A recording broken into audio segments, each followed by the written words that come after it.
కేంద్ర ప్రభుత్వం కీలక నిర్ణయం తీసుకుంది. దేశంలోని రాజ్ భవన్ పేర్లను లోక్ భవన్ గా మార్చింది. ఇకపై అదే పేరుతో వ్యవహరించాలని ఉత్తర్వులు జారీ చేసింది. అలాగే ప్రధానమంత్రి కార్యాలయం పేరును కూడా మార్చింది కేంద్రం. పీఎంఓ పేరును సేవా తీర్థ్ గా మార్చుతున్నట్లు ప్రకటించింది. కేంద్ర పాలిత ప్రాంతాల్లోని లెఫ్టినెంట్ గవర్నర్ నివాసాలను లోక్ నివాస్ గా మార్చింది కేంద్రం. కేంద్ర ప్రభుత్వం కీలక నిర్ణయం తీసుకుంది. దేశంలోని రాజ్ భవన్ పేర్లను లోక్ భవన్ గా మార్చింది. ఇకపై అదే పేరుతో వ్యవహరించాలని ఉత్తర్వులు జారీ చేసింది. అలాగే ప్రధానమంత్రి కార్యాలయం పేరును కూడా మార్చింది కేంద్రం. పీఎంఓ పేరును సేవా తీర్థ్ గా మారుస్తున్నట్లు ప్రకటించింది. కేంద్ర పాలిత ప్రాంతాల్లోని లెఫ్టినెంట్ గవర్నర్ నివాసాలను లోక్ నివాస్ గా మార్చింది కేంద్రం. కేంద్ర ప్రభుత్వం కీలక నిర్ణయం తీసుకుంది. దేశంలోని రాజ్ భవన్ పేర్లను లోక్ భవన్ గా మార్చింది. ఇకపై అదే పేరుతో వ్యవహరించాలని ఉత్తర్వులు జారీ చేసింది. అలాగే ప్రధానమంత్రి కార్యాలయం పేరును కూడా మార్చింది కేంద్రం. పీఎంఓ పేరును సేవా తీర్థ్ గా మారుస్తున్నట్లు ప్రకటించింది. కేంద్ర పాలిత ప్రాంతాల్లోని లెఫ్టినెంట్ గవర్నర్ నివాసాలను లోక్ నివాస్ గా మార్చింది కేంద్రం. ఇక ఇదే అంశానికి సంబంధించి మరిన్ని డీటెయిల్స్ మదార్ అందిస్తారు. మదార్, రాజ్ భవన్ పేరును మార్చినట్లు తెలుస్తోంది, అప్డేట్స్ ఏంటి? మొత్తం మూడు చేంజెస్ తీసుకొచ్చారు. స్వతంత్రం వచ్చినప్పటి నుంచి స్వతంత్రం రాకముందు ఉన్నటువంటి ఏవైతే పేర్లు ఉన్నాయో గవర్నర్లు ఉండేటువంటి బంగ్లాలను రాజ్ భవన్ అంటారు. ఇప్పుడు రాజ్ భవన్ ప్లేస్ లో లోక్ భవన్ గా పేరు మార్చారు. దానికి సంబంధించి నిన్న విజిట్ రిలీజ్ అయింది.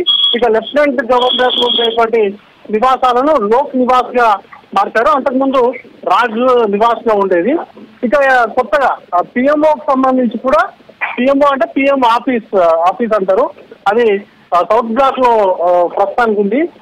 ఎగ్జాక్ట్ రాష్ట్రపతి భవన్ కి ఆపోజిట్ లో ఉంటది. అక్కడ పిఎంఓ ఆఫీస్ ఉంటుంది. దాంట్లోనే పిఎం కి సంబంధించినటువంటి ఆఫీస్ వ్యవహారాలన్నీ కూడా అక్కడ నుంచే నడుస్తూ ఉంటాయి.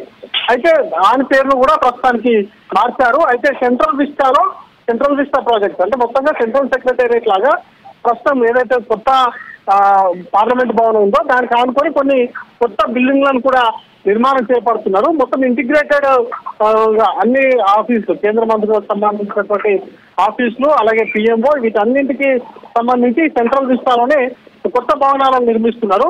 ఆ కొత్త భవనాల ప్రాజెక్ట్ లోనే ఇప్పుడు పిఎంఓ ఉండేటువంటి ప్లేస్ కి ఒక పేరు అయితే చేంజ్ చేశారు. పిఎంఓ బదులుగా సేవా తీర్థ్ గా నామకరణం చేశారు. దానికి సంబంధించి ఈ రోజు అఫీషియల్ గా ఒక గెజెట్ అయితే విడుదల చేసినటువంటి పరిస్థితి. ఇక ఇప్పటి వరకు 78 ఏళ్లుగా స్వతంత్రం వచ్చినప్పటి నుంచి కూడా పిఎంఓ కార్యాలయంగానే దానికి సంబంధించినటువంటి ఆఫీస్ అడ్రస్ అంతా కూడా కొనసాగుతా ఉంది. ప్రధానులు ఎంతమంది మారినా దానికి సంబంధించినటువంటి పేర్లు పిఎంఓనే గానే పిలుస్తూ వచ్చేవారు. ఇప్పుడు ఈ కొత్తగా ఈ ప్రభుత్వం ఇప్పుడైతే ఈ నిర్ణయాలు అయితే తీసుకుంది. 3 చేంజెస్ ప్రధానంగా ఒకటి రాజ్ భవన్ అలాగే పిఎంఓ, ఈ 3 పేర్లని మారుస్తూ లోక్ భవన్, లోక్ నివాస్, సేవా తీర్థ్, ఈ 3 పేర్లను అయితే చేంజ్ చేశారు. వాటికి సంబంధించినటువంటి అఫీషియల్ గెజిట్స్ అనేది అయితే వచ్చింది.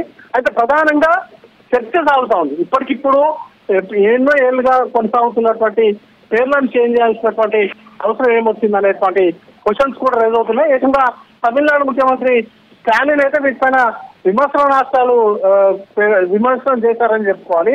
ఎందుకంటే మైండ్ సెట్ మారినంత వరకు పేర్లు మార్చినంత మాత్రాన బారేదేమి ఉండదు, దానివల్ల ఉపయోగం ఏది ఉండదు అనేటువంటి కామెంట్స్ ఆయన చేశారు. ఎందుకంటే రాజ్ భవన్ ఒక పవర్ సెంటర్ గా తమిళనాడుకు సంబంధించి చాలా వరకు తమిళనాడు ప్రజలు ఎన్నుకున్నటువంటి ప్రభుత్వాలు తీసుకునేటువంటి నిర్ణయాలను గౌరవించేటువంటి మైండ్ సెట్స్ ప్రస్తుతం ఉన్నటువంటి ఎన్డీఏ ప్రభుత్వానికి లేదు అనేటువంటి కామెంట్ ఆయన చేశారు. ఎందుకంటే గతంలో తమిళనాడు ప్రభుత్వం తీసుకొచ్చినటువంటి అనేక బిల్లుల్ని కూడా పాస్ చేయకుండా వాటికి సంబంధించి అసెంట్ తెలుపకుండా రాజ్ భవన్ తొక్కిపెట్టినటువంటి పరిస్థితి ఉంది. వాటిపైన సుప్రీం కోర్టు వరకు వెళ్ళి దానిపైన ఫైట్ చేసినటువంటి సిచ్యువేషన్స్ ఉంటాం. సో ఓవరాల్ గా నేమ్ చేంజెస్ బదులు మైండ్ సెట్ చేంజ్ చేసుకుంటే ప్రజలు ఎన్నుకున్నటువంటి ప్రభుత్వాలను గౌరవిస్తే ఇట్లాంటి సమస్యలు ఉండవు అనేటువంటి కామెంట్స్ అయితే ఎక్కువగా పొలిటికల్ సర్కిల్స్ నుంచి వినబడుతున్నాయి. వీటికి సంబంధించి కేంద్ర ప్రభుత్వం ఎట్లాంటి సమాధానం చెప్తుందో చూడాల్సి ఉంటుంది. ఇప్పటికిప్పుడు నేమ్ చేంజింగ్ సంబంధించి కూడా అనేక విమర్శలు కూడా వస్తున్నటువంటి తరుణం ఉంది. కేవలం కంటి తూర్పు చర్యగా లేకపోతే ప్రజల దృష్టిని మెదర్చడానికి మాత్రమే ఈ నేమ్ చేంజింగ్ ను తెరపైకి తీసుకొచ్చారు అనేటువంటి విమర్శలు కూడా వస్తున్నాయి. వీటికి సంబంధించి కేంద్ర ప్రభుత్వం అయితే ఒక స్పష్టత ఇచ్చింది. ఈ 3 కీలకమైనటువంటి ఆఫీసర్స్ కు సంబంధించి గవర్నర్లు ఉండేటువంటి బంగ్లాలకు సంబంధించి, అలాగే లెఫ్టినెంట్ గవర్నర్లు ఉండేటువంటి బంగ్లాలు, ఇక పిఎంఓ కార్యాలయానికి సంబంధించినటువంటి పేర్లను అయితే పూర్తిగా మార్చింది. కొత్త పేర్లు ఇక్కడ నుంచి వీటినే వాడాలంటూ కూడా గెజెట్ విడుదల చేసినటువంటి సిచ్యువేషన్ ఉంటుంది. We have renamed Raj Bhavan as Lok Bhavan from today onwards. About 2 years back, this particular issue was discussed in the conference of all the governors of the country. And now the official notification has come from Ministry of Home Affairs requesting all the governors to rename the Raj Bhavans as Lok Bhavans of their particular states. This is an appropriate step to do away the colonial thoughts, mindset of our people.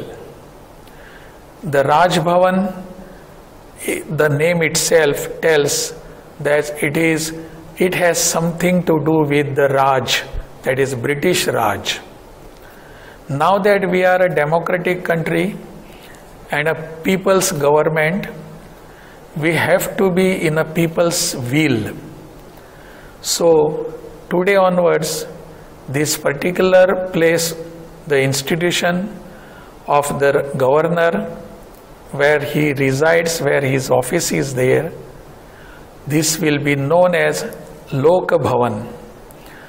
I hope the people of Kerala will appreciate that this is their property and not of any particular Raj. So I congratulate the people of Kerala also for this, and I wish, let us try to keep the colonial mindset away from our day-to-day activities also. Jai Hind.